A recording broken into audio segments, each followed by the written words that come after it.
আবাসিকের ক্ষেত্রে মানে কিয়ামত পর্যন্ত অপেক্ষা করলে কোনো সম্ভাবনা নাই। আমার পক্ষে যদি সম্ভব হতো তাহলে আমি ঢাকাতেও আবাসিক গ্যাস বন্ধ করে দিই।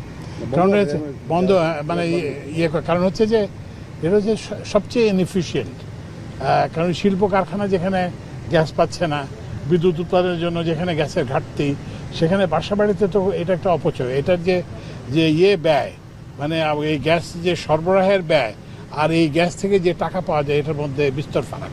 তো ওই জন্য আমরা একটা আয়োজন ব্যবস্থা করছি, সেটা হচ্ছে যেসব এলাকায় গ্যাস উৎপাদন হয় সেসব এলাকায় আমরা স্বল্প মূল্যে গ্যাস সিলিন্ডার দিচ্ছি। প্রাইভেট সিলিন্ডার আমরা যেরকম কতজন 1450 টাকা, আর আমরা যে গ্যাস সিলিন্ডারগুলো দিব সেগুলো 800 টাকা। সেটা কত দিনের মধ্যে স্যার? এখনই ইমিডিয়েটলি। কিন্তু ওই যে আপনারা একটু সবাইকে জানাবেন যে এই যে মানে বাসা বাড়িতে গ্যাস সংযোগ আর সম্ভব না।